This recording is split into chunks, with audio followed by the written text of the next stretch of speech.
Good morning, everyone. Today I'm going to talk about the National Education Policy and its implementation through the National Credit Framework. I'll also talk about the integration of skill-based, industry-oriented courses for some of the higher education institutions, which can be given by the institutes of national importance. Let's look at the total education and skilling ecosystem in the country. Today we have more than 26 crore students in schools. We have 4.43 crore students in higher education, and these students are in more than 1200 universities and 55,000 affiliated colleges and 3,000 autonomous colleges. Now, out of these, about 10,000 are with AICT. Look at the workforce. We have about 60 crore people in the workforce, which require skilling, upskilling, reskilling. The number of people who are already skilled and they are working in the workforce is very limited, say about 21 crores. Whereas we have more than 11.7 crore people who are not in education, employment or training.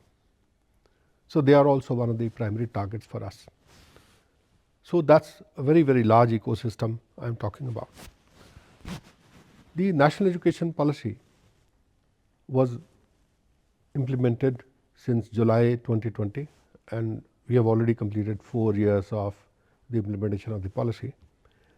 I would like to first mention about some of the basic features of the national education policies which we are implementing through the National Credit Framework.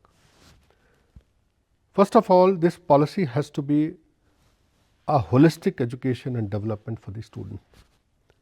That means it should bring the cognitive, emotional and social skills, making education and the student-centric and value-based. Secondly, this policy removes all hard separations between educational streams, between curricular and co-curricular activities, between subjects, and therefore the student is free to cross the boundaries of various subjects. Third most important thing is the integration and creditization of all learnings. That means the student can learn in the academic domain, he can learn in the skilling domain, and he can also learn in the experiential domain, and he can earn credits for all his learnings, and these credits can then be combined to give him a certificate, diploma or a degree. One of the other important feature is that we have to predefine the learning outcomes for every course and for every program, and we have to assess the learning outcomes based on the competency of the student which has been obtained by him at the end of the course. Another important feature is that we are promoting the multidisciplinary courses, interdisciplinary courses and transdisciplinary courses, and there is a lot of flexibility and choice being given to the students as far as selection of the course is concerned, or as far as his career pathway is concerned. Also, student has been given the option for multiple entry and multiple exit. That means during the UG or PG program, he can exit at any time after 1 year, after 2 years, after 3 years, and also there is a possibility that he can re-enter the program at any time. Maybe 2 years after working in the field, he can come back and he can resume the education again and he can complete the education. So there is no problem on that. So it ensures complete mobility between the skill-based education as well as the academic education. So that mobility was extremely necessary to give him the required skill and exposure in the market.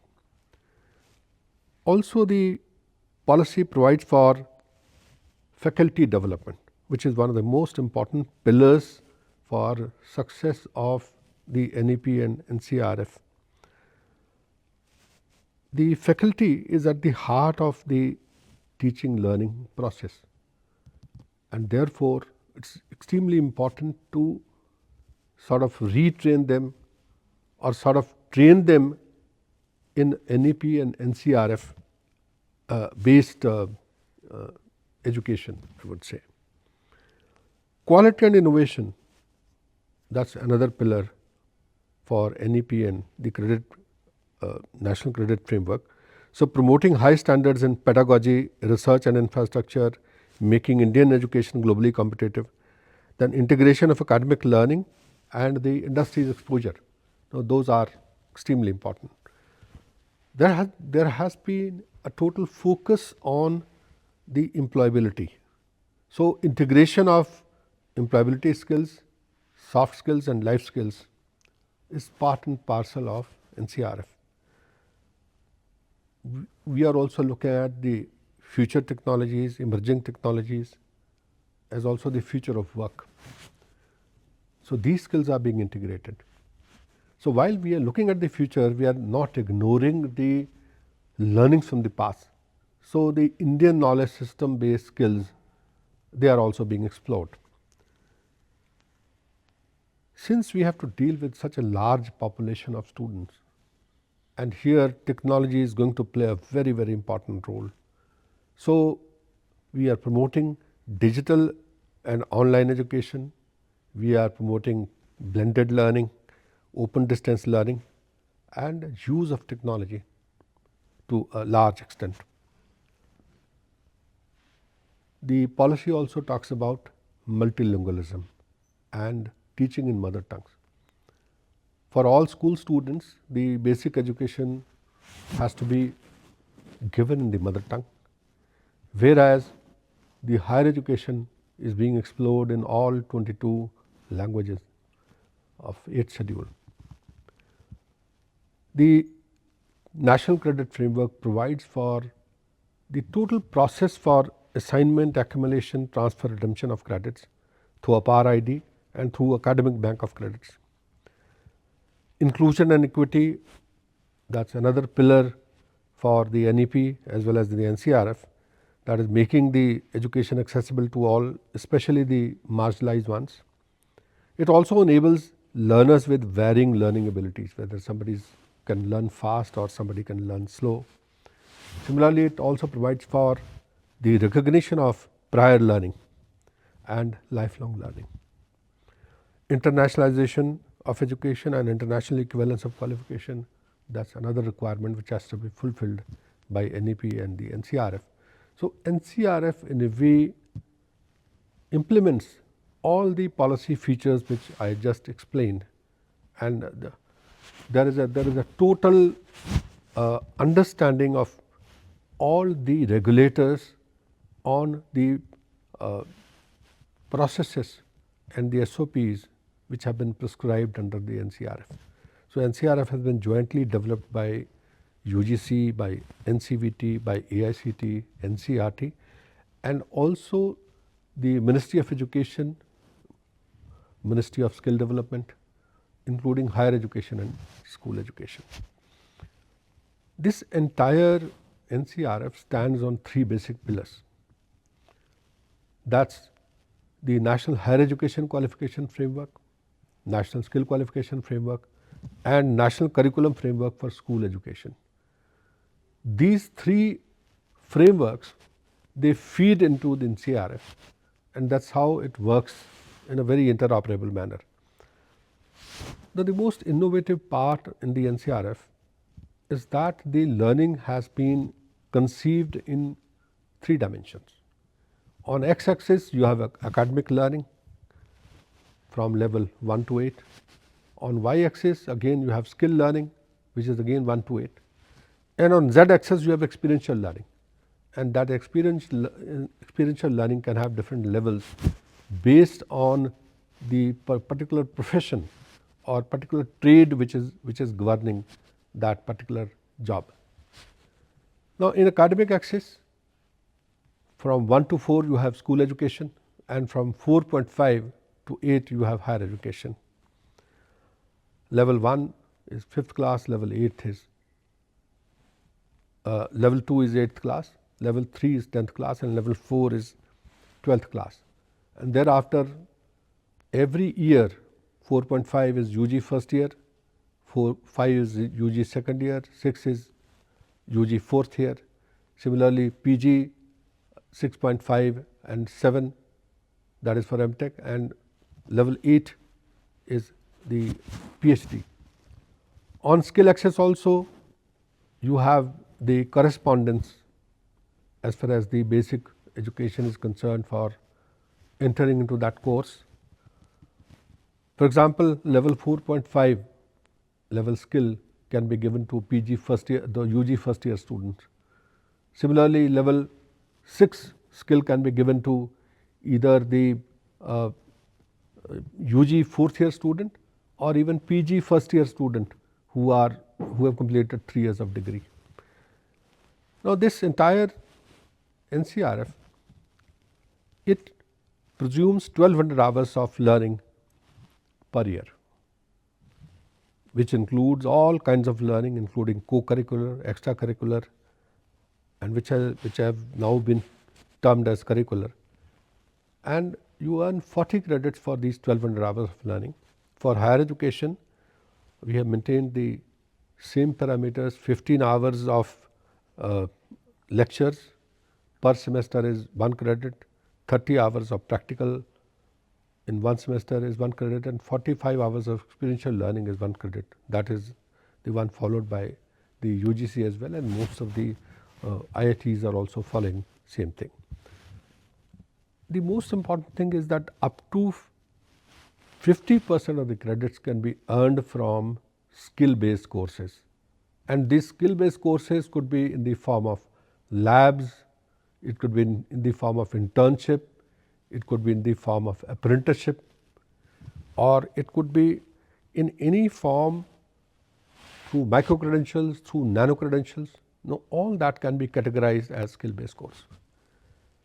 So these courses are now available. They are being designed for various levels, NCrF levels, as well as for various subjects. I'll come to that a little later.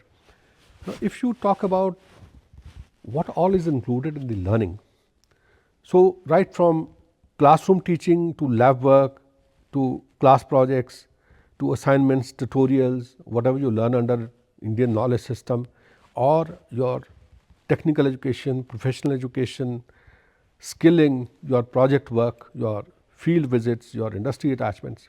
Similarly, whatever you learn online, your digital, your blended learning, your internships, your apprenticeship, as I already said, then your experiential learning, your on-the-job training, even your assessments and examinations, sports and games, physical activities, performing arts, including dance, music, drama, etc., fine arts, yoga, all these are part and parcel of the learning. So much so that even the social work, the community work, the NCC, Shramdan, discussions group, or backless days in schools, they can also be categorized as the learning hours. So however, all these learning hours, they have to fall within the curricular structure which has been devised by the institute. So it could be devised by the institute. In case of the universities, structure has been prescribed by UGC. Similarly, for school education, it is prescribed by various school education boards. Another important principle which I would like to explain here is the principle of creditization. How all formal, non-formal and informal learning could be creditized. So there are 6 steps to that. First of all, every learning, for every hour of learning, one has to define the learning outcomes. Second step is that you map these learning outcomes with some kind of job role or national occupation standard or a skill competency or a macro credential or a nano credential. Third is you assign a particular NCrF level to this learning. That level could be anywhere between level 1 and 8, depending upon the level descriptors, which have been very properly defined both by UGC as well as by NCVET. And you also define how many credits will it carry. Those credits could be 1, 2, 3, whatever. And those credits will have to be worked out based on the formula which is applicable on higher education or on school education or on skill education. For example, for skill education, it is flat 30 hours of learning. 30 hours of learning is 1 credit. For higher education, as I said, we follow the formula of 15, 30, 45. Similarly, for school education again, it is 30 hours of flat. They don't differentiate between the theory and practical, and it is 30 hours per credit. So once you define the credits, then you define the assessment criteria as to how would you actually measure whether the particular level outcome has been achieved or not.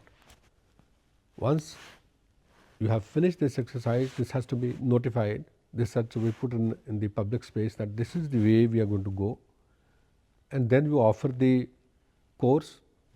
The person goes through the learning, carries out the learning, and then the assessment is conducted. If he passes the assessment, then you award him the credits, and the credits go to his APAR account in the Academic Bank of Credit in the ABC. That is how it is being done. Now, the NCrF document also provides for how you assign credits, how you accumulate credits, how you store credits, and how credits are redeemed. And finally, how credits are transferred either from one course to the other course within the same institution or from one institution to the other institution. And you can add these credits and you can convert these credits, you can redeem these credits for a certificate, for a diploma, and for a degree. Now, how this is to be done, that is all prescribed, and SOP has been provided, a detailed SOP has been provided under the NCrF. The NCrF document also provides for educational acceleration. Somebody wants to learn fast, a gifted learner, how he is to be treated, he or she is to be treated. Similarly, provision for hackathon and Olympiads. You can define credits for a hackathon if you define the learning outcomes and you define the assessment method. For every hackathon, you can define the number of credits. If a student passes through that hackathon, he gets those credits without even getting into a regular classroom. Similarly, you can recognize the prior learning. Some student says that he has learned something on his own, so you don't force him to sit in the class. He can be assessed for the outcomes of that particular course or subject or qualification, and he can be simply awarded the credits if he passes. Other activities of national or international achievers can also be creditized. For example, in games and sports, in performing arts, in fine arts, Indian knowledge system, heritage traditional skills, social work and community service like NSS and NCC, or the educational and academic clubs or hobbies club. Now, every activity can be creditized provided you can define learning outcomes, you can give it a credit level, number of credits, and you can define an assessment methodology, and you follow this, you are able to give them credits. Now, for multiple entry, multiple exit, as you know that UGC has already notified the detailed guidelines, and these detailed guidelines they provide for after 1 year of UG education, it is UG certificate. So, once the student goes out, he has to go through a 10 credit exit course, and that 10 credit exit course is based basically on the employability skills, so that he is not very raw when he goes out. If he decides to leave after 1 year and he goes through that 10 credit course, he is able to get his UG certificate. Similarly, after 2 years, he gets a UG diploma and he has to go through a 4 credit course if he goes out. After 3 years, he gets a UG degree. After 4 years, he gets a UG degree with honors, because 4th year is mostly the research part, which now UGC has started. Student also has option that after 3 years he goes for 2 years PG. So at level 6 and 6.5, that is 2 years PG. And then he goes for PhD, which is level 8. Or he has an option that if he is a BTech student, so he will get his BTech at level 6 and then his MTech at level 6.5 and level 7 and his PhD at 8. So he can get these credits, whatever credits are required for 3-year degree program or 4-year degree program. 50%, up to 50% of those credits can be skill-based courses, can be earned from skill-based courses. It's not necessary that he has to earn all 50% from skill-based courses, but that is the upper limit. That means at least 50% have to be the academic courses. Also, if somebody has an option to go for online courses, he has option to go for recognition of prior learning, his option to go for apprenticeship and internship. So the total combined score from online learning, from apprenticeship, from internship and from RPL, recognition of prior learning, it cannot be more than 50%. So that means 50% still he has to sit in the class. So that is a must. So that ensures the quality, that ensures that the quality is not diluted at all. Now, if I talk about whether this system is just on paper or some regulations and guidelines have been brought out by various regulators, so I would say that the NCrF has been duly notified by UGC, by NCVT, by AICT and also by school education. It has been duly notified, it has been adopted. So much so the IIT Council has already adopted the NCrF in April 2023 for all IITs. The multiple entry, multiple exit guidelines have been issued by UGC. The ABC guidelines have been issued by the UGC. We call it UGC Establishment and Operation of Academic Bank of Credit in Higher Education Regulations 2021. Similarly, the curriculum and credit framework for undergraduate programs and for postgraduate programs both have been already issued by UGC. The standard operating procedure for implementing NCrF, it has also been issued. It has been issued in August 2024.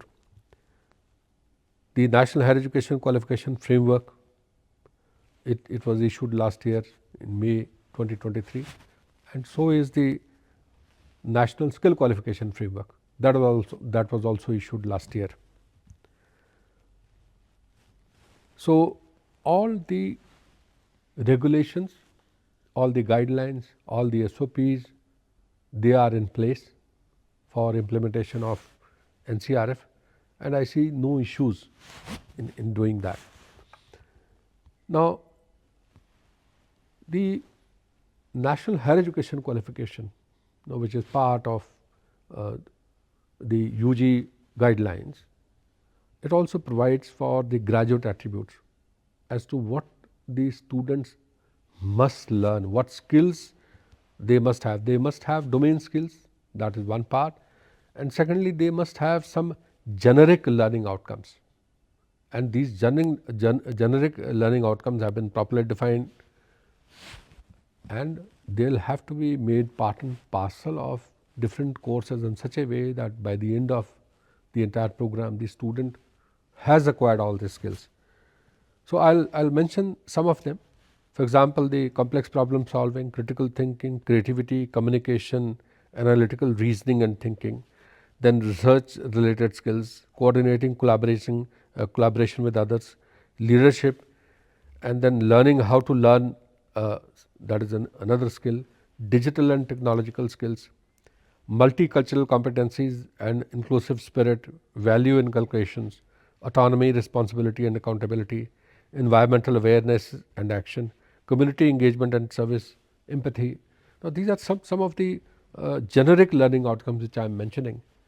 Though when we talk about the employability skills, where we talk about life skills and soft skills also, we have large number of skills. There are 9 main modules with 50 sub-modules. And these sub-modules contains almost all kinds of skills, and depending upon the area in which the student is doing his UG or PG program, these skills can be picked up and added as part of the curriculum. Now, I would like to mention that under communication skills, you have non-verbal, listening, reading, writing and verbal communication. Under interpersonal and social skills, we have emotional intelligence, behavioral skills, stress management, inclusivity and diversity, leadership, conflict resolution, negotiation, persuasion and collaboration and teamwork. Under cognitive and metacognitive skills, we have analytical and critical thinking, we have problem solving, decision making, strategic thinking and design thinking, information collection, analysis and synthesis, creativity and innovation. Again, under English and foreign language skills, we have reading, listening, speaking, writing and grammar. A very important component has been added, which is citizenship and constitutional values, and it contains constitutional values, citizenship skills, digital citizenship, cultural literacy and civic literacy. It also has component of green skills. Another important skill is workplace and job related skills. So, occupational safety and health, that is first and foremost. Then how you plan, organize and coordinate your job, how you go for project management and resource management, your professional development, your customer service and your sales orientation. There are certain foundational literacies which are part and parcel of every course we are making. So, foundational numeracy literacy, that is at the school level, and then financial literacy, business literacy, legal literacy, digital and media literacy, wellness, health and hygiene literacy and disaster management. These are for everyone, including higher education. You have digital fluency skills, which are basically technology, hardware literacy, use of software and mobile application, your data management and data security skills, your internet and knowledge navigation, your adaptability and learning agility in new technologies. This adaptability and learning agility in new technology is one of the most important skills required by each one of us. And unless we teach the skills, student will not go far in his job.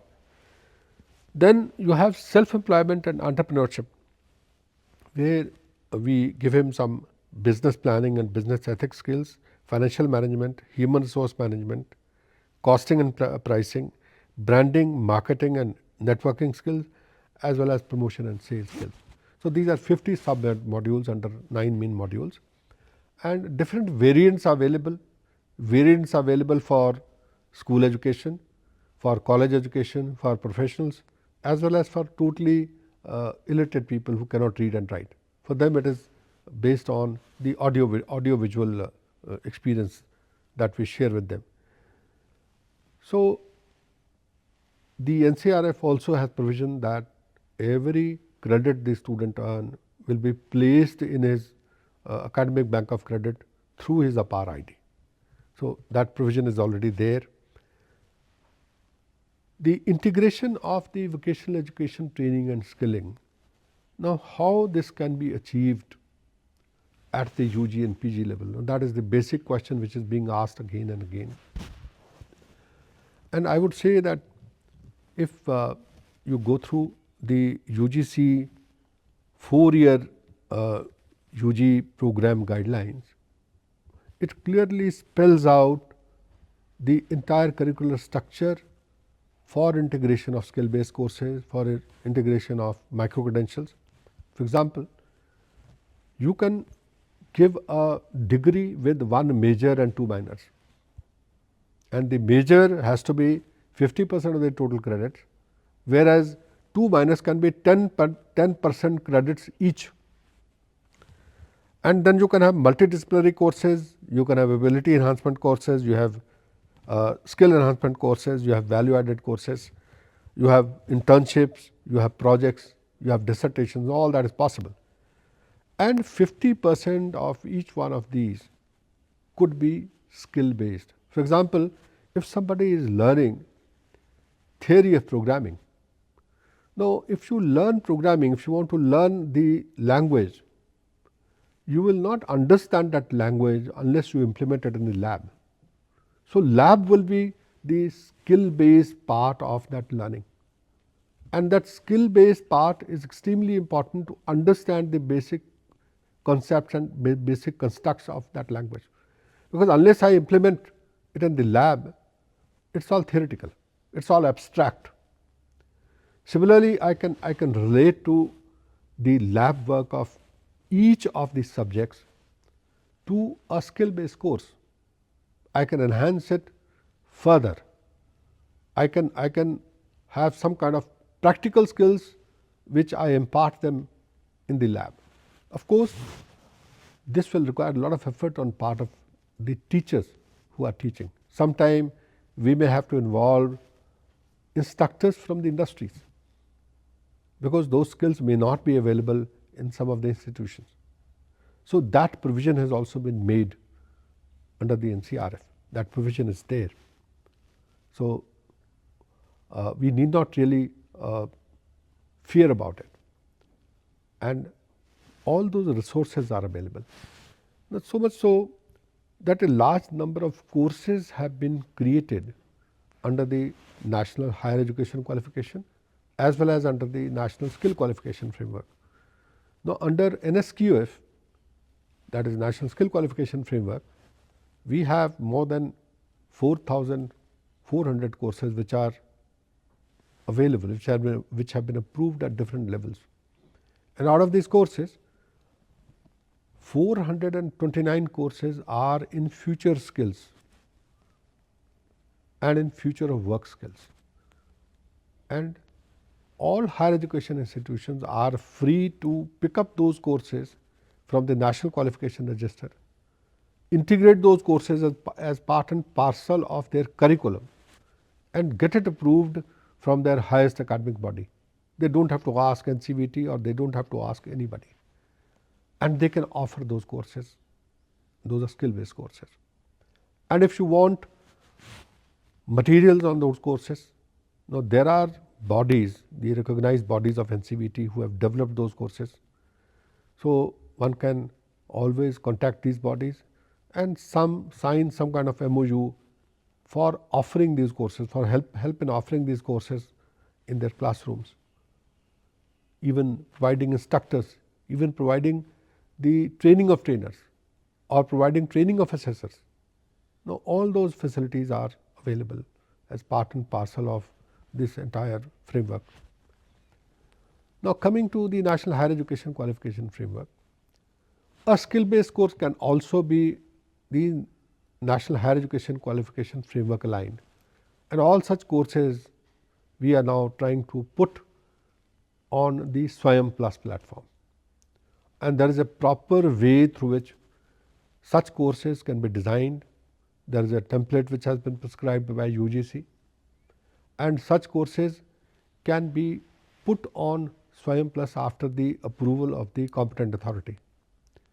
For all the AICT, for all the UGC approved institutions, it is basically the approval of the UGC, and UGC has started a very methodical way of approving these qualifications. And most of the qualifications are developed in collaboration with the IITs. Similarly, one can also put in qualifications on Swayam Plus, which are industry qualifications, which are industry based training. For example, trainings by IBM or trainings by Microsoft or trainings by Oracle. Now, all those trainings are possible to be placed on the SWAYAM Plus platform with the due approval of the competent authority, and these courses can be taken by any higher education institutions, integrated into their curriculum, and could be offered. And mostly the manpower for teaching such courses is provided by the company concerned, the MNC concerned. Similarly, there are Indian enterprise whose courses can be taken up for offering in the institutions. So, this is a very, very good way of making the students industry ready, so that when they pass out, as soon as they go out, they are able to get some job employment in the market. They are immediately absorbed by the market. Now, coming to the level descriptors. Now, how do you actually define that a student is taking this course at level 5? What should be the learning outcomes? So, these learning outcomes are defined in terms of what kind of theoretical knowledge he has, what kind of practical knowledge he has, what kind of soft skills he is developing, his aptitude, his mindset, soft skills, his literacies, and then his broad learning outcomes as far as domain knowledge is concerned. And finally, what kind of responsibility level would he be able to discharge after going through this course. Now, these parameters are very clearly defined for each level under the NCrF. So, when you design a course, you will have to see whether these components are there as part of the learning outcomes. If they are part of the learning outcomes, only then the course can be given that level. Okay. So, these are notified, they are available on the net without any issue. Also, keeping in view the fast changing technologies, now instead of doing a full course, which is normally known as a national occupation standard for international equivalence, you have micro credentials, you have nano credentials. Micro credential could be 30 hours or less. A nano credential could be 2.5 hours or less. So, these courses are also available. Similarly, as I said, that any MNC course qualification or skill training, or any course qualification or skill training by the Indian enterprise could also be given. And the skill based courses could either be from the National Higher Education Qualification, National Skill Qualification Framework, or even it could be from the school levels. For example, for lower levels, this may not be relevant for higher education, but for say level 3 or level 3.5, these are school based skills, and those can also be taken from the NCF, skills approved under the NCF. Now, I was talking about the future skilling and capacity building framework, how you actually arrive at the future skills which are required. So, constantly we are looking at the new technologies which are changing the landscape of both the business as well as the technology.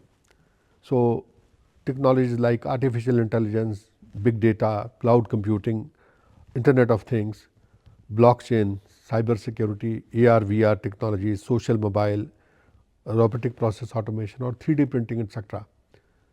When they cross with different sectors of economy, then new skills are created, new skills are required to access that particular point. And that is how these new skills are being designed. And they are basically, these skill courses are designed either by the industry themselves or in collaboration with the industry by the institutions. So, we are working on all these future skills, capacity building framework, crossing these emerging technologies with 60 sectors of economy, and we are working out the kind of skills which are required for future of work. Now, I would like to mention that more than 400 future skill qualifications have already been approved, and these are in the areas of 3D printing, 5G, 6G technologies, EV and automotive, IoT and industrial IoT, automation and RPA, cloud computing, electronics design and manufacturing, AI, ML and data analytics, cyber security, AR, VR technology, extended reality technologies, mechatronics, CAD CAM, VLSI design and nanotechnologies, health tech, drone technologies, hydrogen, green hydrogen, and then blockchain, biotechnology and bioinformatics, sustainable agriculture, and other technologies. So these are more than 400 qualifications, and constantly these are being upgraded and added from time to time. Every month we are adding qualifications. Now, last thing I would like to say that some people might feel that for liberal arts and for humanities subjects, what kind of skill courses could we provide? So I would like to mention a few.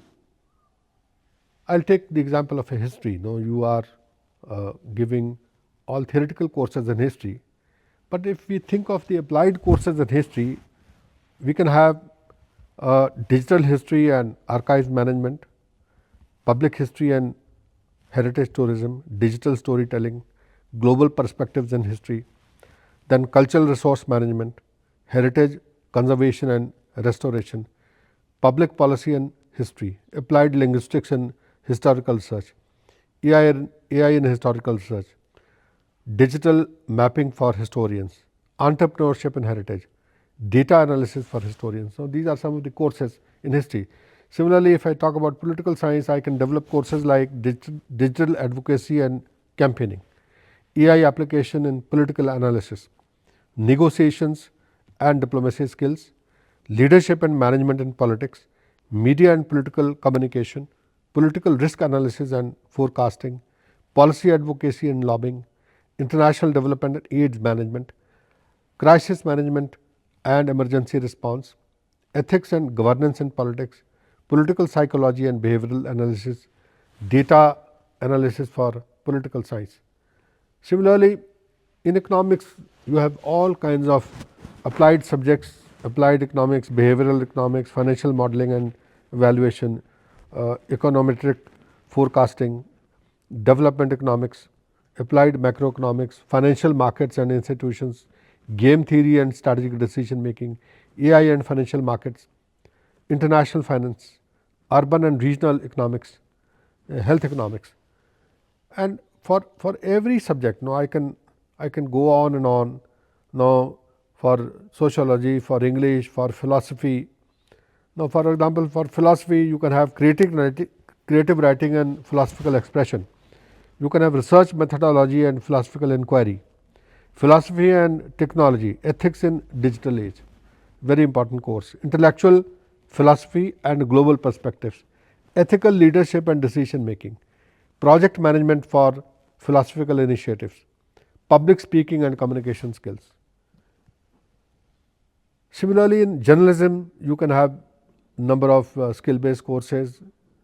In psychology, you can have courses, BCom courses, for example, if I count data analytics and business intelligence, digital marketing, e-commerce and e-business, sustainability and corporate social responsibility, cyber security for business, innovation and technology management, global trade and logistics, introduction to AI in business, negotiation and conflict resolution in business, personal finance and investment planning, creativity and design thinking in business.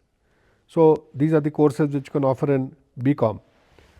Not only that, you can offer courses in geography, in biology, in physics, in chemistry.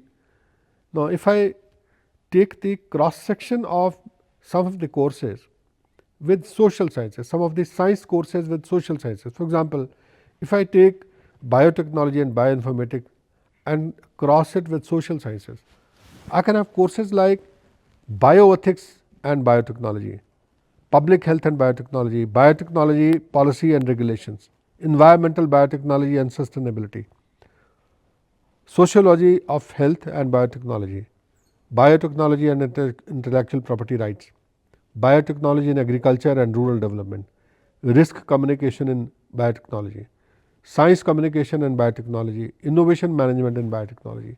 So all these courses could be as the cross section of the sciences with that of the social sciences or with liberal arts.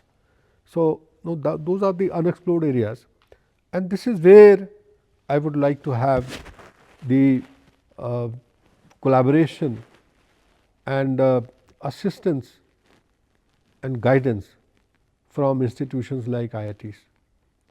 If the professors from IITs, they come along with the best professors on liberal arts from other top institutions, and together they develop these courses.